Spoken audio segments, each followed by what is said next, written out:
உலக அரங்கில் இடம்பெறும் அரசியல் மாற்றங்கள், ராஜதந்திர நகர்வுகளை பற்றி அத்துறைசார் வல்லுநர்களோடு நேர்காணல்.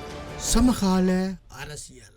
வணக்கம் நேர்களே. இன்றைய சமகால அரசியலில் நாம் கனடிய அரசாங்கத்தினால் கொண்டு வரப்பட போகின்ற புதிய இந்த வருடத்துக்கான புதிய விசா நடைமுறைகளை பற்றி ஆராய நம்மோடு அத்துறையில் மிகவும் முக்கியமான நபராக கருதப்படும் சாமி அப்பாத்துரை அவர்களை சந்திக்கின்றோம். வணக்கம் உங்களுக்கு. வணக்கம், சொல்லுங்கள். முதலில் இந்த ஆண்டு நமது கனடிய அரசாங்கம் புதிய நடைமுறையில் புதிய விசா ப்ராசஸிங் சிஸ்டத்தை உருவாக்கி இருக்கிறார்கள். அதில் கொண்டு வரப்படும் மாற்றங்கள் என்னென்ன? குறிப்பாக சொல்ல போனா, கனடாவை பொறுத்த மட்டிலே கனடா புதிய குடிவரவாளர்களினாலே கட்டி எழுப்பப்பட்ட ஒரு தேசமாக பார்க்கப்படுகிறது. அந்த பார்வையிலே கனடாவை பொறுத்த மட்டிலே ஆட்சிக்கு வந்தாலும், நான் அண்மையிலே இப்படி ஒரு நூலை எழுதியிருக்கிறேன், Canada the dynamic of the global immigration என்று. அதில் அன்று தொட்டு இன்று வரைக்கும் ஏற்படுகிற மாறுதல்களை பற்றி. இப்படியாக இருக்கின்ற இந்த வேளையிலே உலகளாவிய ரீதியிலே கிட்டத்தட்ட 300 மில்லியன் மக்கள் தாங்கள் பிறந்து வளர்ந்து ஓடி ஆடி விளையாடிய மண்ணிலே இருந்து அதே நாட்டின் சில பகுதிகளுக்கு புலம்பெயர்ந்திருக்கிறார்கள், மற்றவர்கள் வேறு நாடுகளுக்கு புலம்பெயர்ந்திருக்கிறார்கள். அப்படியாக இருக்கிறவர்களிலே சுமார் 40 மில்லியன் மக்கள் அகதிகளாக புலம்பெயர்ந்திருக்கிறார்கள். அப்படி இருக்கிறவர்கள் இலகுவிலே போகக்கூடிய நாடுகள் என்று பார்க்கிற போது அவர்களுக்கு ஆஸ்திரேலியா, கனடா இலகுவிலே அவர்கள் வந்து சேரலாம் என்று ஒரு கனடிய ஊடகவியலாளர் மத்திய கிழக்கிலே போய் ஒருவரிடம் கேட்டார், நீங்கள் என்ன செய்ய போறீர்கள்? நான் கனடாக்கு போறேன். கனடாக்கு போறேன்டா, அதுக்கான படிப்பா, காசு இருக்கிறதா? அதை பற்றி ஒன்று நான் என்ற மகனை அனுப்புவேன், அவன் அங்க போய் அகதி உரிமை கேட்பான், பிறகு அவன் கூப்பிடுவான் என்று அப்படியெல்லாம் சொன்னதாக ஒரு ஊடகத்திலே பார்த்தேன். சரி, எப்படி இருக்கிற போது மக்களை பொறுத்த மட்டிலே ஏன் புலம்பெயர்கிறார்கள்? பல காரணங்கள். பொருளாதார காரணம் ஒரு முக்கியமான காரணம். உலகத்திலே இருக்கின்ற சுமார் 225 நாடுகளிலே, பல வளர்கிற நாடுகளிலே வாழ்க்கை வசதி மிக குறைவாக காணப்படுகிறது. வாடகை அதிகம், உணவுக்கு போதிய அளவு இல்லை, வேலை வாய்ப்புகள் இல்லை. ஆகவே அவர்கள் அதே வேலையை, இப்போ உதாரணமாக ஒரு காலகட்டத்திலே இலங்கையிலே இந்த மர வேலை, இரும்பு வேலை, கட்டிட வேலைகளை செய்து உழைக்கிற காசை, அதே வேலையை மத்திய கிழக்கிலே 1973ஆம் ஆண்டு மத்திய கிழக்கு நாடுகள் பெட்ரோல் உற்பத்தியை குறைத்து அமெரிக்காவுக்கும் இஸ்ரேலுக்கும் பாடம் படிப்பிக்க வந்த போது நிறைய காசு வந்தது. அந்த காசு வந்த போது இலங்கை, இந்தியா, பங்களாதேஷ், பிலிப்பைன், தாய்லாந்திலிருந்து கனி பேர் வேலைக்கு போனார். எனக்கு நல்ல ஞாபகம் இருக்கிறது. சாதாரண பைசிக்கிள்லே போய் அந்த வீடுகளிலே கட்டுற வேலை செய்தவர்கள் மத்திய கிழக்கு போய் வந்து பும் பும் பும் என்று மோட்டர் பைசிக்கிளே வர மக்கள் அண்ணாந்து பார்க்கிறார். நான் அரசாங்கத்திலே 15 வருஷமே வேலையில ஒரு கிளாக்க என்னாலே ஒரு சின்ன மோட்டர் சைக்கிள் வாங்கல, அவன் ஒரு 2 வருஷத்துல வந்து புர்ன்னு வாங்குறானே என்று. அப்படியான நிலையிலே அவர்கள் அதை பார்க்கிறார். 2வது ஸ்திரத்தன்மையை பார்க்கிறார்கள். இப்ப சில நாட்டுக்கு போனா அரசாங்கங்கள் மாற மாற ஒரு அரசாங்கம் 2 வாரங்கள் மற்ற அரசாங்கம் போன்பார்கள். இப்ப ஜெர்மனி எடுத்துக்கொண்டா, இப்ப ஜெர்மனியில 2 இஸ்லாமியர் போடுற, அவர்களுக்கு இஸ்லாமிய சமயத்திலே நம்பிக்கை இல்லை. அவர்கள் சண்டை பிடிச்சு 2 பேரை கொண்டு 3 பேரை கொண்டு வந்த போது அவங்க சொல்றாங்க, ஐயோ அப்பா இந்த ஆக்கள் வேண்டாம் என்றார்கள். அப்படி பிரச்சனை இல்லாமல் அமைதியாக கனடா இருக்கிறது என்பதனாலே இந்த நாட்டிலே அவர்களுக்கு தொடர்ந்து வாழலாம் என்றது உண்டு. 2வதாக பார்க்கப்படுகிறது இனவாதம். இங்கே ஜெர்மனி போன்ற நாடு மாதிரி அவ்வளவும் மோசமே 2வது. 3வதாக பார்க்கப்படுகிற போது ஏதோ வேலை செய்து வாழ்ந்து கொள்ளலாம். இந்த நாடு ஒரு குளிர்மிக்க நாடாயிருப்பதனால ஐரோப்பாவிலிருந்து வர்றவர்கள் மிக குறைவு. அப்ப இப்படியானவர்களைத்தான் அவர்கள் எடுக்கிறார்கள். சரி, இப்படியாக வர்றவர்கள் வந்தால் இப்ப பிரச்சனை என்னவென்றால், ஒன்று இந்த வர்றவர்களுடைய தொகை அதிகரிக்கிறது என்றால் அதனால இந்த வீட்டு பிரச்சனைகள் வருகிறது. அப்ப வீட்டு பிரச்சனை வந்தா அரசாங்க கட்சிக்கு மக்கள் ஓட் பண்ண மாட்டார்கள், எதிர்கட்சிக்கு ஓட் பண்ணுவார்கள். அப்ப இங்க தேச நலனை விட மக்களை திருப்திப்படுத்த வேணும் என்றது ஒன்று. இரண்டாவதாக பார்க்கப்படுகிறது, இந்த புதிய குடிவரவாளர்களே தீவிரவாதிகள் இப்ப கடந்த 10 வருஷமாக நுழைகிறார்கள். உதாரணமா சொன்னா, ஒருவர் ஏர்போர்ட்ல வந்து அப்பாவி மாதிரி நடிப்பார். ஆனா அவர் பயங்கரவாத தீவிரவாத செயல்பாடுகளை செய்து எக்ஸ்போர்ட் பண்ணுகிறார்கள். உதாரணமாக டொரண்டோ 10 அண்ட் டொரண்டோ 18 என்று ஒரு சம்பவம் நடைபெற்றது. அதாவது இந்த குளிர்காலம், இப்படியான குளிர்காலத்துல எங்களுடைய ஒன்டாரியோ மாநிலத்தில் கிராமப்புறத்துல 18 பேர் சேர்ந்து குண்டுகள் தயாரிச்சு ஒட்டாவாவை தாக்கி, இராணுவ முகாமை தாக்கி, இப்படியாக செய்கிற முயற்சிகள் எடுத்தார்கள். நல்ல காலம் எங்களுடைய புலனாய்வுத்துறை அதை கண்டுபிடிச்சு அதுக்குள்ளே நுழைஞ்சு அவர்களை கைது செய்தார்கள். அது டொரண்டோ 18 என்று சொல்லப்படும். அப்ப அப்படியான தீவிரவாதத்தன்மை கொண்டவருடைய வருகையும் இன்னொரு பக்கத்திலே இருக்கு. அப்ப அதையும் பார்க்க வேண்டும், நல்லவர்களையும் பார்க்க வேண்டும். அடுத்ததாக இந்த குடிவர் வென்ற போது கனடாவிலே அவர்கள் எப்படித்தான் நல்ல பிள்ளை பொது நலம் கொண்ட மக்கள் நலம் கொண்டு என்று சொன்னாலும் உள்ளூர 60% 62% படித்தவர்கள் காசு கொண்டு வந்து முதலிடக்கூடியவர்களை தான் முன்னுரிமை கொடுக்கிறார். அதுக்கு பிறகு ஒரு 25% 25% இந்த கணவன் மனைவி பிள்ளைகள் இப்ப அப்பா அம்மாவையும் குறைச்சி போட்டார்கள். முந்தி மாதிரி அப்பா அம்மா லேண்டடா வர்றது மிக கடினம். 2020 விண்ணப்பிச்சாக்கள் சிலருக்குத்தான் அந்த வாய்ப்பை கொடுக்குறார்கள். அதுக்கு பிறகு புதுசாக பேரண்ட்ஸ் லேண்டட் இமிகிரண்டா வர்றது இல்லை. ஜேசன் கனி தான் சொன்னார், இந்த வயதானதுகள் வந்தாலப்பா அதுகளுக்கு லேண்டட்டை கொடுத்து விட்டா ஹாஸ்பிட்டல்ல டாக்டர் மேர் அவை எல்லாத்தோட மினைக்கிறது. பிறகு அங்க இங்க அந்த சோசியல் ஹவுஸ் அது இதுன்ட்டு மினைக்கிறது தான் ஜேசன் கனி இந்த ஐடியாவை கொண்டு வந்தார். சூப்பர் விசான்ட்டு கொண்டு வருவாங்க. சூப்பர் விசான்ட்டு அவன் 10 வருஷம் இருந்தாலும் லேண்டட் இமிகிரண்ட் கிடைக்காது, பென்ஷன் கிடைக்காது, வேலை செய்ய முடியாது, படிக்க முடியாது. ஏன்னா அந்த மனுஷன் அதை கொண்டு வந்தது. அந்த தருணத்தில் நான் அந்த கட்சியோடு கொஞ்சம் கூட தொடர்பாக இருந்தபடியா அந்த பின்கதை பாட சில விஷயங்கள் தெரியும். நான் குறை சொல்லையில அப்படி என்று அந்த மனுஷன் கொண்டு வந்தது. ஒரு பேப்பர் கட்டிங் கூட நான் வச்சிருக்கேன். அவர் சொன்னது இந்த இதனால இந்த நாட்டுக்கு பெரிய நன்மை இல்லை. சில வேலை இவ்வாறான சில மாற்றங்கள் அவர்களால் ஏற்படுத்தியும் நீங்கள் முதல் குறிப்பிட்டது போல தீவிரவாதிகள் அமைப்பில் சார்ந்தவர்கள் கூட மாணவர் விசா என்ற போர்வையில் உட்புகிறார்கள். ஆனால் இவ்வாறு வந்தவர்கள் இவ்வாறான தேசத்திற்கு ஆபத்து விளைவிக்கும் செயல்களில் ஈடுபடும் பொழுது உண்மையா படிக்க வேண்டிய மாணவர்களுக்கு கூட விசா நிராகரிக்கப்படுகிறது. இவ்வாறான பல சிக்கல்கள் இருக்கிறது. ஆனால் இப்ப தற்சமயம் கனடிய அரசாங்கம் என்ன புதிய மாற்றங்களை ஏற்படுத்தி இருக்கிறது விசா? 2025-26 மாணவர்கள் வருகை குறைக்கப்படுகிறது என்பது ஒன்று. இரண்டாவதாக பார்க்கப்படுகிற போது இந்த காலகட்டத்திலே இப்ப 3,95,000 பேர் இப்படி PR அப்படியே வரணும் என்றால் அதை குறைப்பதாகவும் இருக்கிறது எல்லா வகையாலும். தனி மாணவர்கள் மட்டுமல்ல, மற்றவர்களை உதாரணமாக சொல்ல போனா 2026 இப்ப இருக்கிறத விட 3,80,000 குறைக்க பார்க்கிறார்கள் திட்டம் போட்டு. அதை பிறகு 2027 3,65,000 குறைக்கிறார். ஜஸ்டின் ட்ரூடோவுடைய காலத்திலே 500,000 கிட்ட 4 லட்சமாக இருந்ததை இப்படி குறைக்கிறார்கள். அப்ப அப்படி என்றால் இப்ப அரசாங்கத்துக்கு என்ன பிரச்சனைனா தொடர்ந்தும் குறைக்க இல்லாத காரணம் கனடாவிலே பிறப்பவர்களை விட இறக்கிறவர்கள் தொகை கூட. அப்போ பாப்புலேஷனை பேலன்ஸ் பண்ணவர். இப்போ உதாரணமாக ஜப்பான், சுவிட்சர்லாந்து போன்ற நாடுகள் எடுத்தா அங்கே வர்றதை கட்டுப்படுத்துவதனால அவருடைய மக்கள் தொகை குறைஞ்சு கொண்டு போகுது, கூடுதல். இப்ப கனடாவில் கிட்டத்தட்ட 40 மில்லியன் இருப்பமே மக்கள் என்றால் அந்த 40 மில்லியன் புதிய குடிவரவாளர்கள் தான் உயர்த்தப்பட்டது. அப்ப அடுத்து வர்ற வருஷங்கள்ல இவர்கள் புதிய குடிவரவாளர்கள் கூட்டுவதாக இல்லை. அடுத்த வருஷம் 3,80,000 என்றால் 2027 3,65,000 குறைக்கிறார்கள். அப்ப இவர்கள் இப்படி குறைச்சு கொண்டு வரைக்க இந்த மனிதாபிமான அடிப்படையில ஒரு 10-12% இந்த அகதிகள் வர்றார்கள்.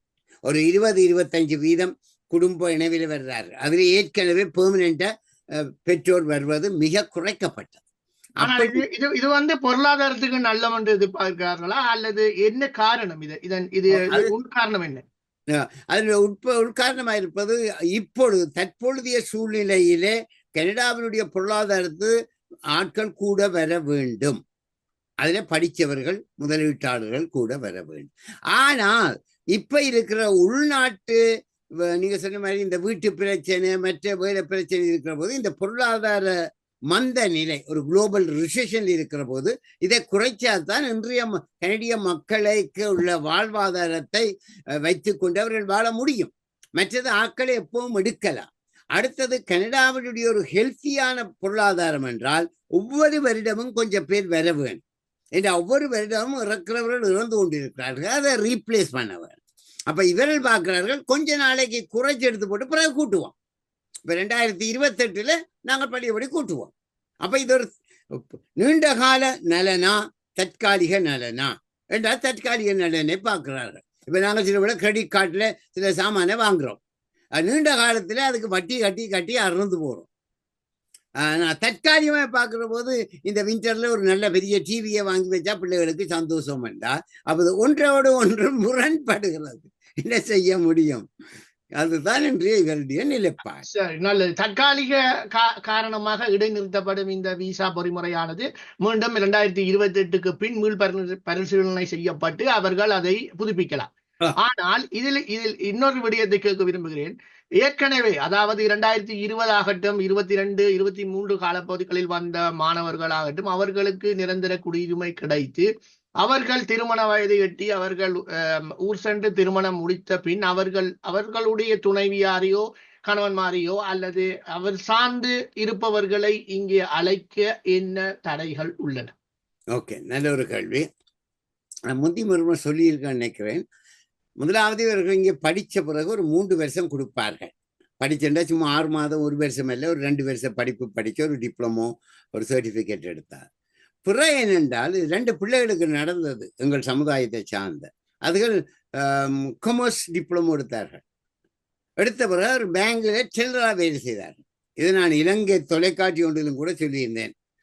அப்ப எடுத்து பிறகு லேண்டட் இமிகிரண்ட்டுக்கு அப்ளை பண்ணதால் சொன்னார்கள், நீங்கள் ஸ்பெஷலைஸ் பண்ணின ஃபீல்டில் வேலை செய்ய, நீங்கள் ஒரு மோட்கேஜ் சம்பந்தமாக லோன் சம்பந்தமாக ஏதோ ஒன்றில் ஸ்பெஷல் பண்ணிப்ப டெலரா செய்வதற்கு இங்கே ஆக்கள் இருக்கணும். அப்ப அங்க லேண்டட் கிடைக்கல. அப்ப இவர்கள் படிக்கிற துறையில வேலை வேணும். அப்ப அந்த வகையில இப்பொழுது அவர்கள் கூட ஊக்குவிக்கிறார்கள் இந்த டெக்னிக்கல் சைடில படிக்கக்கூடிய ஆக்களை. ஏன்னா அவர்கள் இங்கே தொடர்ந்தும் இருக்கக்கூடியதாக இருக்கும் என்றது ஒன்று. அப்படி இருக்கிறது ஒன்று. 2வதாக சொல்லப்படுகிறது, ஏற்கனவே வந்த மாணவர்கள் லேண்டட் பெற்றுவிட்டால் அவர்கள் மற்ற லேண்டட்டோட போல பார்க்கப்படுவார்கள். அவர்கள் எந்த கதவால வந்தார்கள் என்று இல்லை, அந்த ஹோலுக்குள்ளே வந்து விட்டார்கள் என்று பார்க்கிறார்கள். அப்படி என்ற போது முந்தி அப்பா அம்மாவே எல்லாம் கூப்பிடலாம். இப்ப அதை நிறுத்தி 2020ஆம் ஆண்டு விண்ணப்பிச்ச விண்ணப்பத்துல கொஞ்சம் கிடக்கு, அவர்கள வச்சு செலக்ட் பண்ணி கொஞ்சம் பேர் கொடுக்கிறார்கள். புதிதாக அப்பா அம்மாவை கூப்பிடுற வாய்ப்பு நிறுத்தப்பட்டதாக தற்காலிகமாக இருக்கிறது. அடுத்ததாக இவர்கள் போய் திருமணம் செய்து கொண்டு வருவதிலே எந்த விதமான பிரச்சனையும் இல்லை.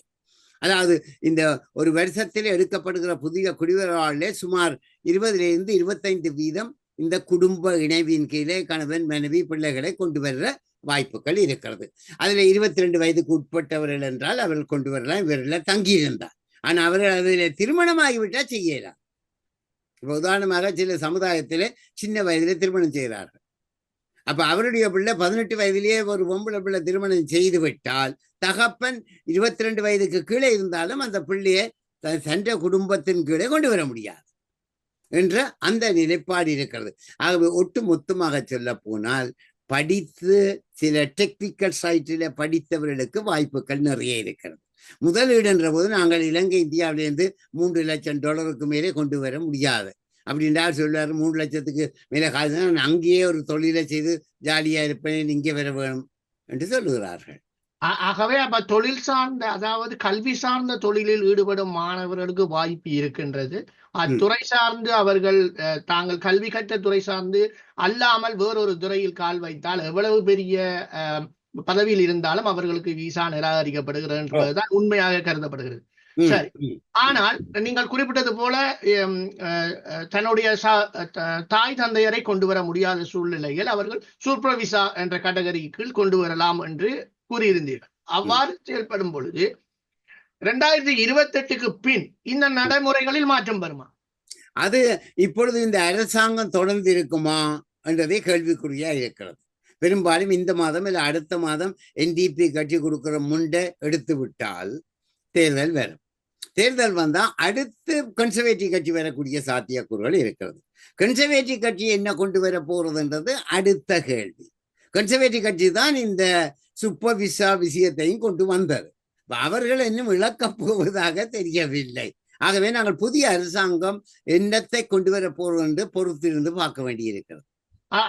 அவ்வாறான சூழ்நிலையில் ஏற்கனவே தற்சமயம் தங்களது நிரந்தர வதி உரிமைக்கான விசாவுக்கான அப்ளிகேஷன் போட்டவர்கள் விண்ணப்பித்தவர்களின் நிலை என்ன கேள்விக்குறி? அவர்களுக்கு பெரும்பாலும் அந்த பரிசீலனைகள் நிறைவாகலாம்.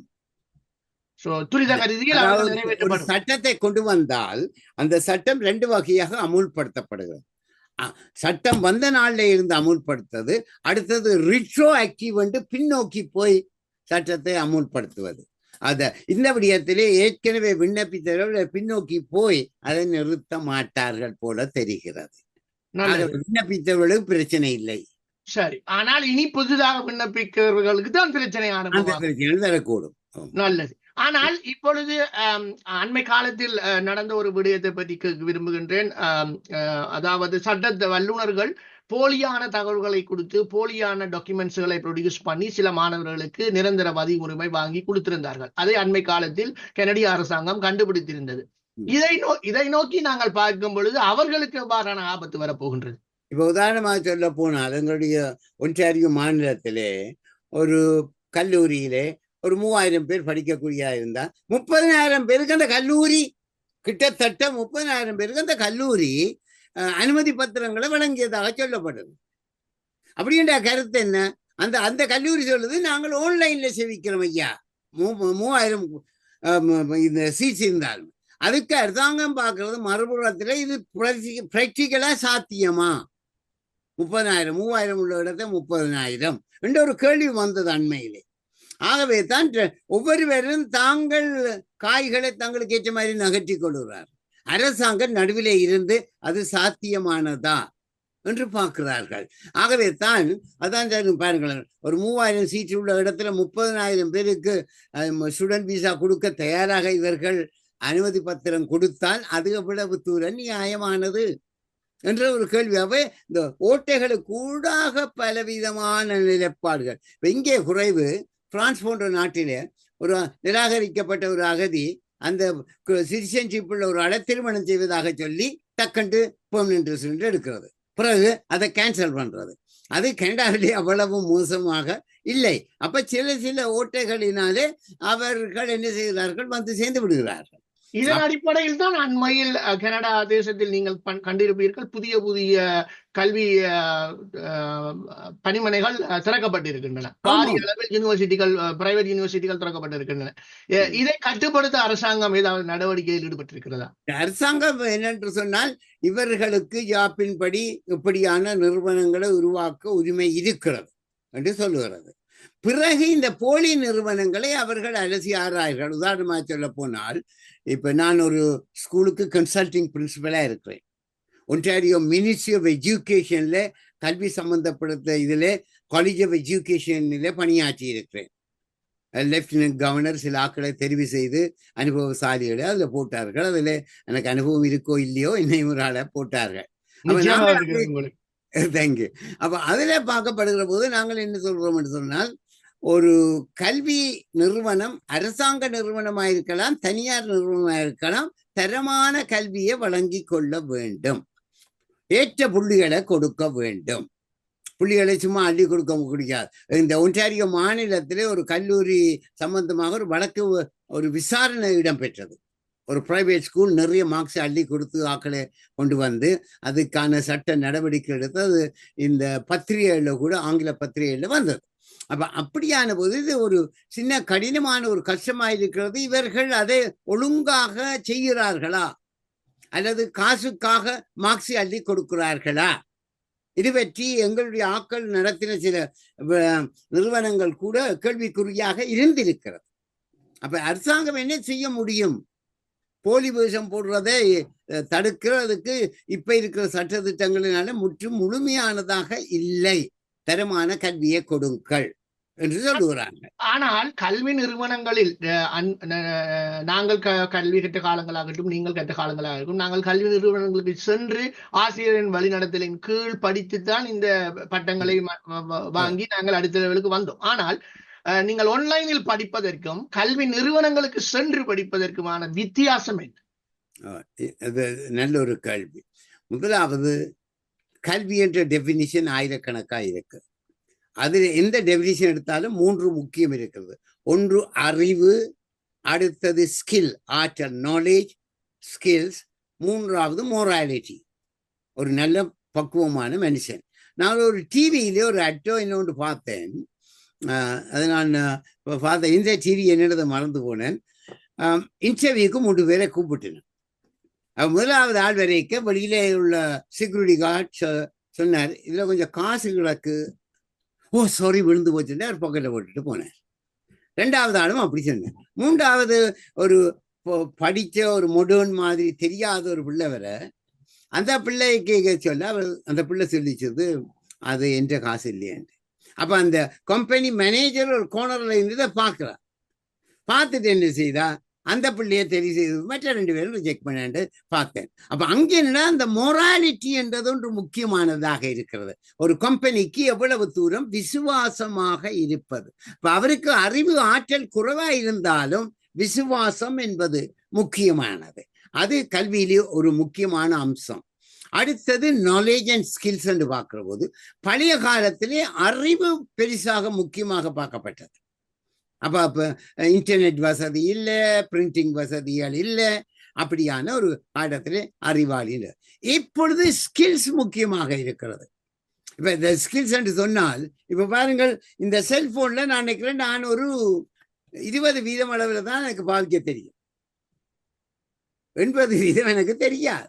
ஆனா இப்ப இந்த பிள்ளைகள்கிட்ட கொடுத்தா இந்த பிள்ளைகள் உலகத்தையே உருட்டுதுகள், அங்க போகுதுகள், இங்க வருதுகள், உண்மையா எனக்கு தெரியாது. அப்ப எங்களுக்கு இருக்கிற கருவிகளை பாவிக்கிற ஆற்றல் இல்லை. It's not knowledge, it's a skill. அப்ப ஸ்கில்ஸ் இப்ப மிக முக்கியமாக இன்றைய மாடர்ன் வேர்ல்ட்ல இருக்கு. இப்ப பாருங்க, எது எடுத்தாலும் ஆன்லைன்ல தானே செய்ய வேண்டி கிடக்கு. பிரிண்டரே தேவையில்லாத ஒரு நிலைப்பாடு. அப்ப அந்த ஸ்கில்ஸ் பாருங்க, உங்களோட இந்த நிகழ்ச்சிக்கு நான் உங்களை கேட்டேன், எதை அமர்த்துறது கேட்டேன். அப்ப அந்த ஸ்கில்ஸ் என்கிட்ட இல்லை, நான் ஒத்துக்கொள்ள ஒண்ணு சும்மா கொடுக்கலாம். அப்ப அறிவுன்றது இப்ப கூகுள்ல அப்படி இப்படி எல்லாம் எடுக்கக்கூடிய இருப்பதில் அறிவு பெரிசாக இப்ப இல்லை, ஆற்றல் முக்கியம் ஆனது ஒன்றாக இருக்கிறது. ஆகவே இந்த ஆற்றல் முக்கியம் கொண்டது என்று பார்க்கப்படுகிற போது இந்த ஆற்றலை ஆன்லைன்ல படிக்கிறார்கள். இப்ப ஆன்லைன்ல படிக்கிறது என்று சொல்லும் போது தனியா ஆற்றல் மட்டும் கல்வி அல்ல, ஆன்லைன்ல மொராலிட்டியை சொல்லலாது.